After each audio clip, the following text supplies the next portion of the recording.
शून्य कोटि के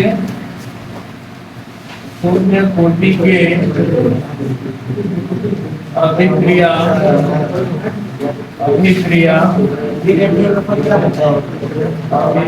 का वेग स्थिरांक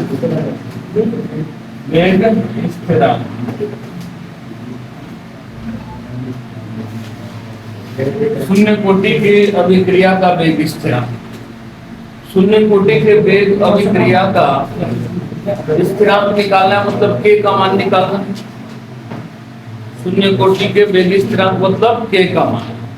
और के का मान कैसे निकलेगा? तो वेग नियम से निकलेगा। जो रेट ऑफ रिएक्शन होता है कुछ हमारा प्रायोगिक होता है, और रेट के नियम से लिखने के लिए कुछ तरीका बताए थे कि कभी भी वेग नियम लिखना होगा तो किसी भी रासायनिक अभिक्रिया का जो वेग होता है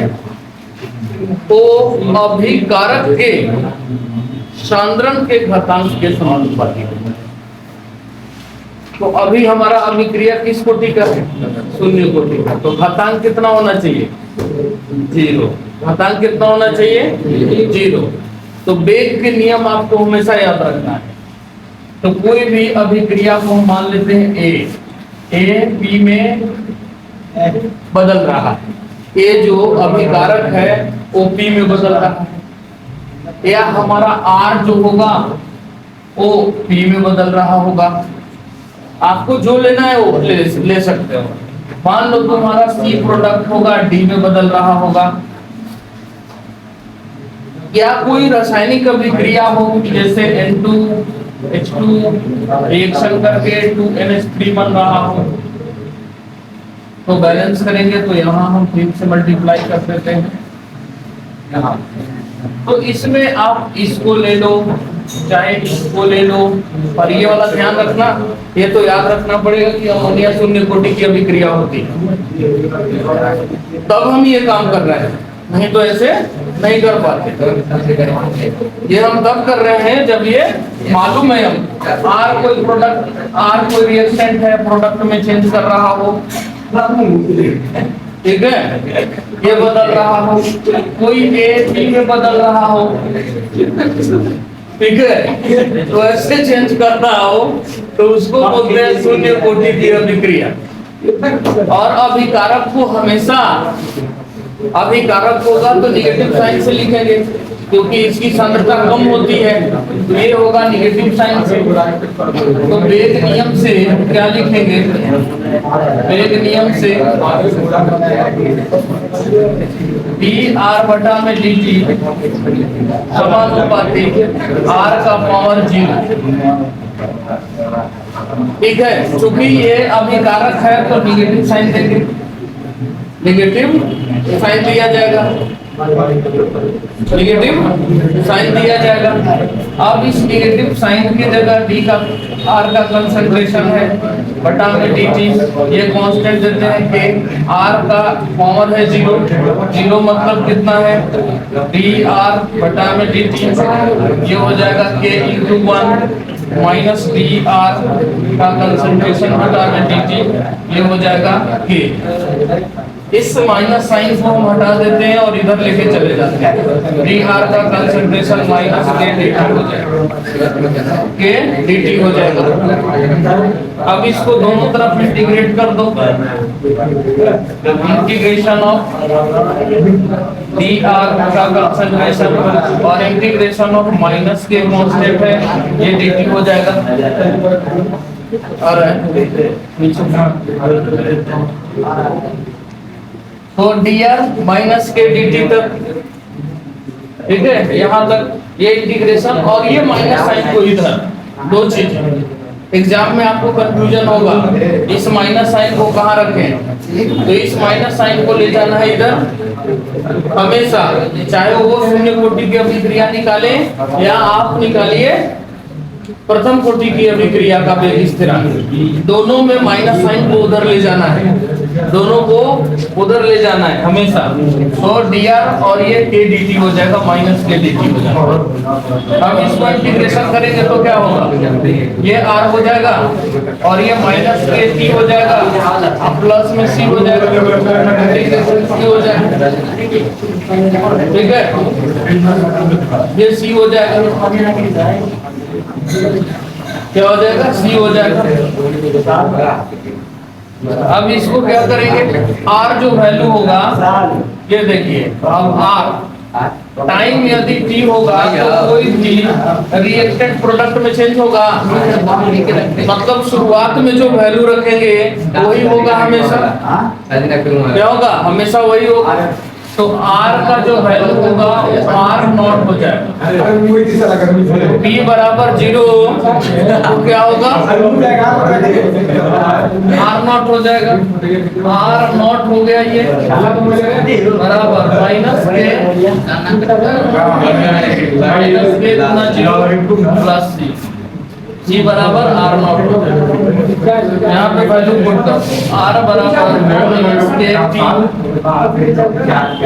टी और प्लस में r नॉट हो जाए, ये r not.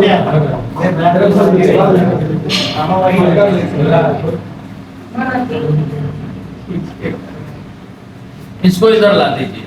r minus r not हो जाएगा बराबर माइनस के टी, माइनस साइन को इधर लाइए तो r नॉट माइनस क्या हो जाएगा, r बराबर हो जाएगा के टी, तो k बराबर कितना हो जाएगा, r नॉट का कंसंट्रेशन माइनस r बटा में क्या हो जाएगा, ये हो गया प्रथम कोटि के रासायनिक, प्रथम कोटि के रासायनिक अभिक्रिया का ये वेग स्थिरांक हो गया। अब इसी को हम अर्धायु निकालते हैं, तो यहाँ पर देख लीजिए अर्धायु, अर्धायु होगा, तो बताए थे कि कोई भी अभिकारक जो है जितने समय में अपने प्रारंभिक सांद्रता का आधा हो जाता है तो उसको कहते हैं अर्धायु। अपने सांद्रता के आधा हो जाएगा, वो भी किसका, अभिकारक, प्रारंभिक सांद्रता। तो प्रारंभिक सांद्रता कितना है, ये देखिए r नॉट, ये r जो होगा वो आधा हो जाएगा, r नॉट तो अपना एक वैल्यू है, तो k का वैल्यू t जो होगा वो हाफ हो जाएगा 1/2 और जो r होगा वो r नॉट बटा में 2, क्योंकि समय आधा लेंगे तो अभिकारक की सांद्रता क्या हो जाएगी, आधा हो जाएगी। तो यहाँ पर हम वैल्यू पुट कर देते हैं k बराबर, तो r not minus r not बटा में 2 बटा में t, तो k बराबर r नॉट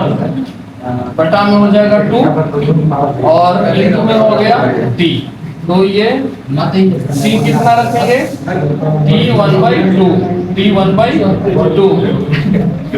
तो t 1/2 जब निकालेंगे तो ये कितना हो जाएगा, r नॉट बटा में 2k, तो ये हो गया आपका क्या, अर्धायु हो गया, ये हो गया क्या, अर्धायु हो गया। ये देखो कभी भी समाप्त नहीं होता है, शून्य कोटि की अभिक्रिया कभी समाप्त नहीं होती है, शून्य कोटि की अभिक्रिया कभी समाप्त नहीं होता है, और ये प्रारंभिक सांद्रता पर निर्भर भी करता है। ग्राफ का भी आइडिया लेना चाहिए, ग्राफ करना है तो ग्राफ कैसे करते हैं, वहां समीकरण लेते हैं, वहां देखिए वहां पर r माइनस r नॉट बराबर माइनस के टी है,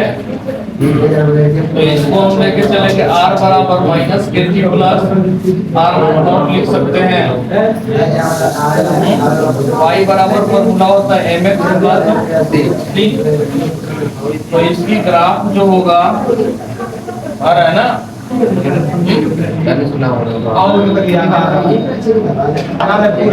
छोड़ो कितने चेंज करने लगोगे, कितना नहीं आया है, बराबर के तरह लगता है, बराबर आ रहा है लेकिन थोड़ा सा नहीं आ रहा है, आज छोड़ छोड़ करके यहाँ देखो ग्राफ r बराबर आर माइनस आर नॉट, समीकरण देखो ये वाला, आर माइनस आर नॉट बराबर माइनस के टी है,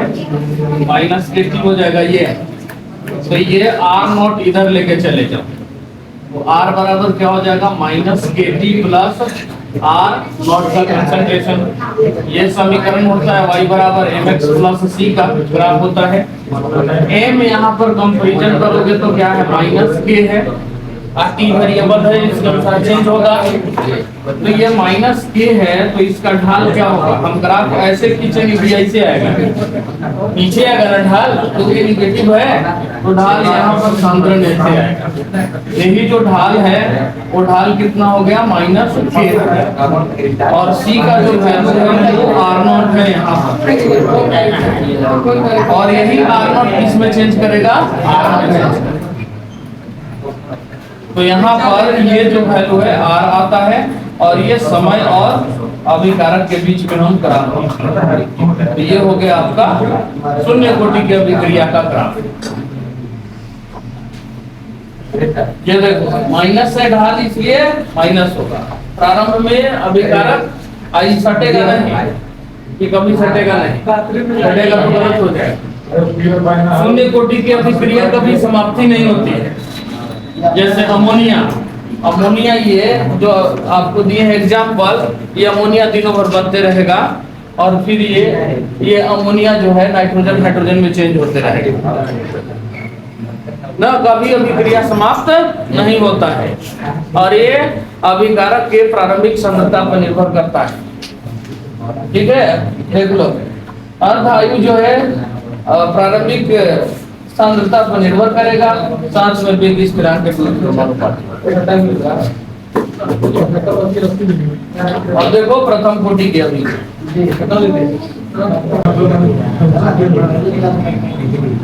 प्रथम कोटि के अभिक्रिया का वेग स्थिरांक,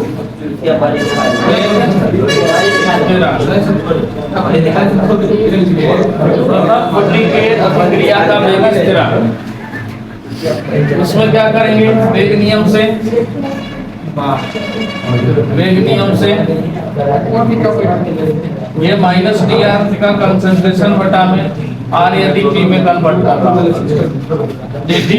समानुपाती हो जाएगा आर में कंसंट्रेशन का पावर 1, क्योंकि प्रथम कोटि के, इसको हटाएंगे, इसको हटाते हैं तो ये देखो क्या आएगा माइनस डी आर बटा में डी टी, ये हो जाएगा के आर, इस माइनस साइन को इधर करना है, ये बात हमेशा ध्यान रखना है,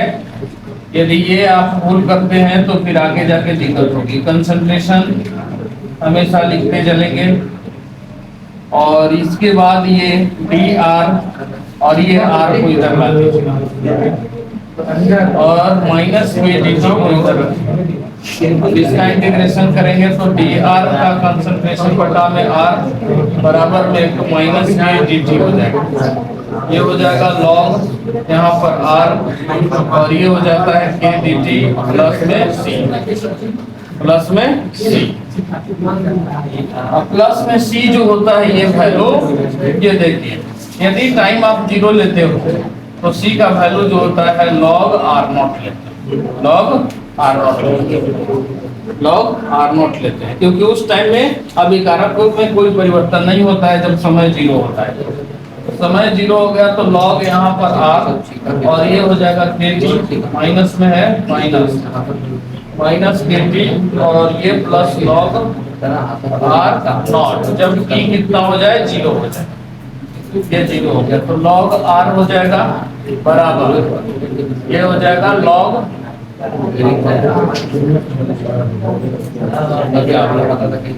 ऐसे लिखो, ऐसे जो टी का वैल्यू जब 0 है तो लॉग आर जो है या आर जो है आर नॉट में हम चेंज करेंगे, आर नॉट में चेंज करेंगे, जब समय 0 होगा तो जो अभिकारक की सांद्रता होगा वो प्रारंभिक होगा, मतलब इसमें कोई परिवर्तन नहीं हुआ रहता है। तो यहाँ पर वैल्यू पुट कर दो, यहाँ हो जाएगा log r नॉट बराबर यहाँ माइनस के टी प्लस सी, और टी के जगह पर कितना हो जाएगा 0, तो सी बराबर कितना हो जाएगा log r not, value put कर देंगे यहाँ पर log r का कंसंट्रेशन माइनस के T plus log are not, ये इधर आ जाएगा log are minus log are not बराबर माइनस के टी। यहाँ पर वैल्यू पुट कर देंगे, माइनस साइन को हटाएंगे तो के टी बराबर हो जाएगा log are not minus log are, तो ये हो जाएगा लॉग आर नॉट बटा में आर का कंसंट्रेशन, ये हो जाएगा के टी, ये बराबर हो जाएगा 1/t लॉग आर नॉट बटा में आर का कंसंट्रेशन, ये हटाते हैं तो 2.303 बटा में टी लॉग हो जाता है आर नॉट बटा में आर, ये होता है होगा और आयु और आयु निकालना होगा तो क्या करेंगे, आर का जो वैल्यू होगा वो आर नॉट बटा में 2 होगा और टी का जो वैल्यू होगा वो हाफ हो जाएगा। तो यहाँ से हम निकालेंगे वैल्यू के बराबर तो 2.303 बटा में टी हो जाएगा हाफ और आर नॉट, और आर नॉट बटा में हो जाएगा 2, के बराबर 2.303 बटा में ये आ जाएगा टी, इधर ला लीजिए टी 1/2, ये हो जाएगा के और ये हो जाएगा लॉग 2 इंटू आर नॉट बटा में आर नॉट से आर नॉट कट जाएगा, टी 1/2 बराबर 2.303 बटा में के लॉग 2 का वैल्यू 0.3010 इसको गुना करेंगे 0.693 हो जाएगा बटा में ये हो जाएगा और टी हो जाएगा हाफ, आर का आयु कितना हो जाएगा